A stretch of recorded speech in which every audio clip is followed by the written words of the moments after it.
Well, we'll see if I can keep my hand out of this time, and we're gonna go over this. This is the second video on Razor XP1000 and XPT suspension tuning, and we'll see how well that all goes. In the first video, we talked about the basics of suspension tuning. I recommend buying the entry-level version with the Walker Evans shocks. I think you can end up with a much better handling machine by spending the money to buy the Fox body. Or the Fox shock, Fox body, showing my drag racing background, street racing. I think you can end up with much better suspension by doing it yourself. And we talked a little bit about taking the springs as the first thing to work on and going to dual rate. In that first video, I mentioned my preferred the SDI one-piece crossover ring that has nylon, and I mentioned that one of mine had stripped out, mismanufactured, and so this is actually the replacement for that. But I'm not going to take the shock back apart. I'm going to use Eibach. I think I had mentioned I was going to use the Eibach two-piece, and so this is your other choice. If you've already got it apart and you're trying to, or you already got it built and you're trying to now move dual rate, you've already got the correct springs in it, which is unlikely, by the way. You're probably replacing the springs. But you can go to the two-piece Eibach out of aluminum, and that's a choice too. So I just thought I'd quickly show you that now that it's here. So this is the sway bar mount, stock Polaris sway bar mount.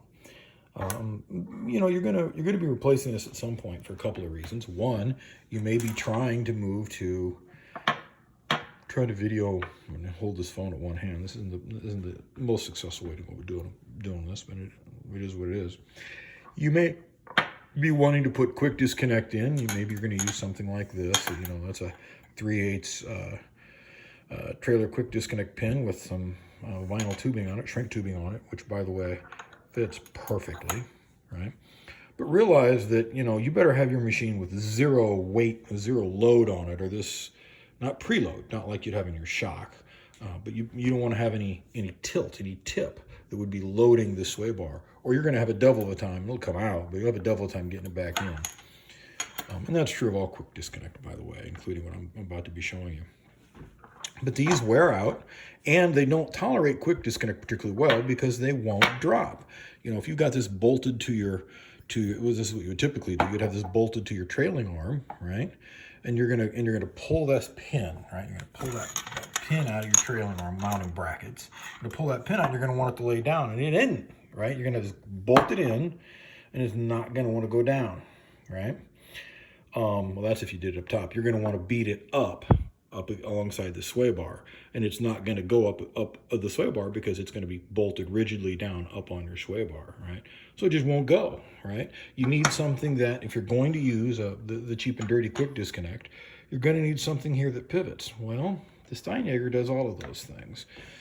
And I say the Steinjager, I set out to find an off-the-shelf off-road hardware solutions that we in the side-by-side community could adopt without having to spend a ton of money, right? And so Steinjager and their sister company, Midwest Control Products, are real big in the off-road parts, including sway bar disconnects.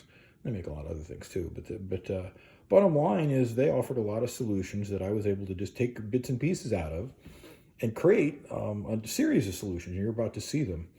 Steinjager has said, they're gonna want to make a kit out of this. So you're gonna have to call their sales and find out, all said and done, whether they did create kits or not. I will put in the link into the comments area or the description. I'll put some part numbers down of what it is, but I'm going to anticipate the Steinjager brings this to market as a pre-bundled kit. So what is this? Well, this is I think that's 130 millimeter left hand and right hand threaded rod with two heim joints on it, right? These happen to be 12 millimeter because that's the size they're using in the Wrangler, and so proven off their off-road use, and that's where I wanted to go.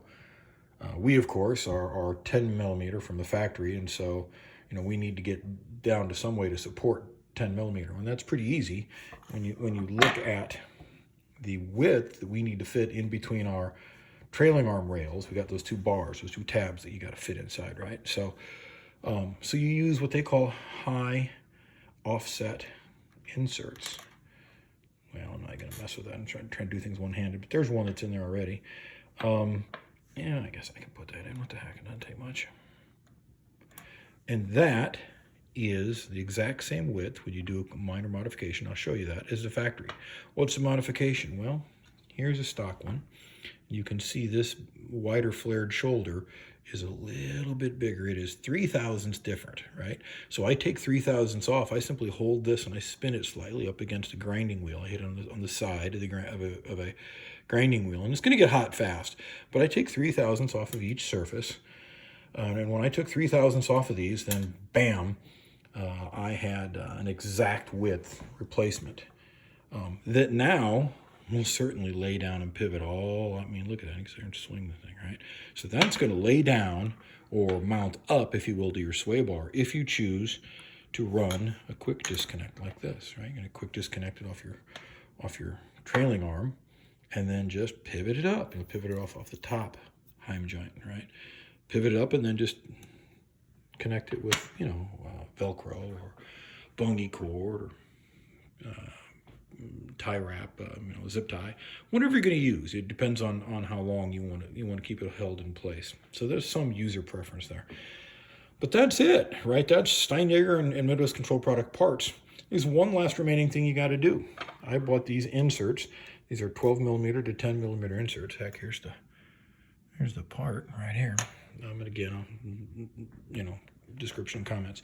I bought these off of YouTube, or off of Amazon.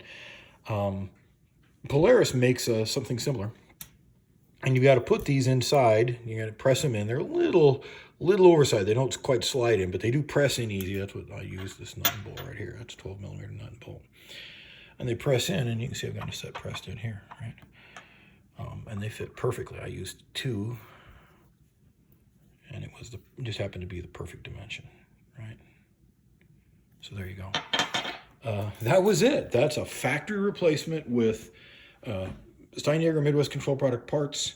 One little, you know, couple dollar investment on Amazon, and a couple of seconds on a grinding wheel, and boom, I had a very flexible and certainly a more adaptable solution than the stock arm. So anybody putting an aftermarket arm on or wanting to replace their stock, you know, this is where you start. Now, what gets interesting about this, and of course realize you cannot do this, right? What gets interesting about this is you can take this and simply put, here's the exact same thing, right? Same base. And you'll notice I talked about this bottom being the left-hand thread. Well, I did that for a reason, because this is only available in the right-hand thread. So you take the top one off and you put the top right-hand thread quick disconnect on, or just buy it this way from Steinjager. Now all of a sudden this comes down, right? And I don't think I'll get it off one-handed. Nope. That and these associated studs, and we'll see that in just a minute, gives you a quick disconnect capability. Now you can quick disconnect from the sway bar, right? You're going to be in your frame. You're going to lay it down on the frame so it's not going anywhere. And then again, zip tie if you're looking for something for the whole trip. Bungie cord or tie wrap if it's, you know, for a few minutes or whatever you're going to do. But now, because you've got the heim joints, it's going to fold down, lay up. It's going to quick disconnect easily. It's a much more flexible solution set and it's off-the-shelf parts, right? You do have one catch. This is 12 millimeter. It's not really. It's advertised as a 12 millimeter bolt. It's really not. I mean, I understand it for those of you in the machining industry that we have tight fit, loose fit tolerances, but you're really down around 0.4. What is that? 465, 47. 47.47 thou. So that's about a 15-30 second. So you're going to have to overbore the sway bar bolt just slightly. I see my finger's getting in the camera, but it is what it is. You're going to want to overbore your sway bar bolt, and I'll go. Let's go grab that and I'll go show you.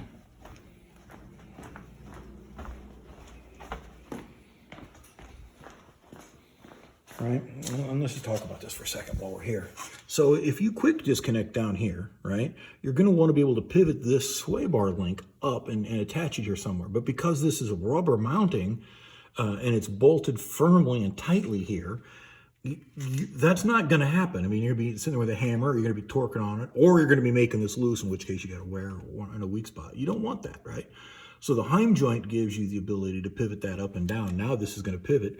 More importantly, the way I designed it, you're going to quick disconnect from the top, ideally, and you're going to leave this with those offset bushings. You're going to leave it in here, and it's going to just fold down. You're going to fold down on your rail here, right? So all you got to do is make, it's the brake line, guys. So let's make sure that you got some padding or something there. But you're going to tie wrap that onto, either zip tie it or bungee cord it or whatever. And again, depends on you. So I want my sway bar fully disconnected for the day. Boom, I'm going to tie wrap it, zip tie it. I'm going through a tough section, and then I'm going to go back banging in the woods, and I want my sway bar back. I'm gonna put some kind of a bungee cord on it, or maybe a Velcro strap. So, and then of course I'm going to be taking this 12 millimeter. I'm going to be unhooking. I'm going to be bolting this to here so that I can just quick disconnect on and off, right? So you do have to bore that hole out slightly. Again, I think a 15-30 second, I won't know, and I'll explain why. I think a 15-30 second is going to get that job done, because this is not a full 12 millimeter. You saw me show you that with the micrometer already, right? So you need to bore that out just slightly. But in doing that, all of a sudden you get a true quick disconnect. And again, you're talking about, maybe $80 of investment. And then, you got to call Steinhager and talk to their sales. I don't know what they're going to bundle all this stuff together for. And maybe the quick disconnect will be a couple bucks more. But, compared to the kind of money we spend for custom stuff, why, this is the way to go. Now, what gets more interesting is to say, okay, well, wait a minute. What if I want not just quick disconnect, but I want quick adjust? Well, if you've got a third-party sway bar, particularly in back, where you're more likely to be doing that, you probably have, whether it's the iBach or the shock therapy, are two of the more common aftermarket rear, and they make front too, sway bar providers. They have, 2, 3, or so different places you can be bolting your top sway bar link up to, with either, softer or standard or firmer resistance on the sway bar. Well, when you go to quick disconnect, no reason you can't use multiple studs. And now you have not only quick disconnect, but you can put one in all three as an example. You can have quick adjust. Guys, that's the best answer in town, and I don't know anybody else doing that than what I've given you here. So scalability, not just in a direct factory replacement, but an easy upgrade to quick disconnect and an easy move into quick adjust. Again, that's where that's at. The next video, we'll be talking about using a 100 millimeter set of bolts instead, and this custom bracket that I'm going to be putting on the stock factory sway bar that's going to bolt here, right? And then allow me to put the 3 studs. These are preliminary pilot holes. I haven't put my final holes in yet. And I'll be attempting to create a do-it-yourself adjustable bracket that takes a stock sway bar and allows it to become an adjustable sway bar. And because I've dropped this length down, right, I wanted a shorter stud. So you'll see that in video 3, where once this is genned up and I've used it, we'll see, well, how well does that work?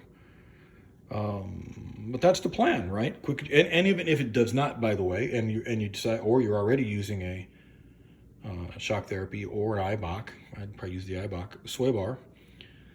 There you go. All you got to do is buy more of these studs. Again, you're going to have to go to, I think it's 15-30 second, but about 0.47 inch for your diameter of the hole to mount your quick disconnect studs, and that's it. So simple Simon stuff, off-the-shelf technology. This is all going to be pretty cheap. You're well under $100 for both sides, or you should be. And that, like I said, the shock therapy, I think shock therapy, Steinhager sells theirs for, I want to say $72.99, something like that. So talk to those guys, and I certainly don't sell them, but talk to them, call them direct. They'll sell it direct to you, and tell them what you want to do. I'm going to be sharing this information with them, and I think they're going to build kits out of this. I hope this helps everybody in the side-by-side community. That's the idea. Good luck to y'all.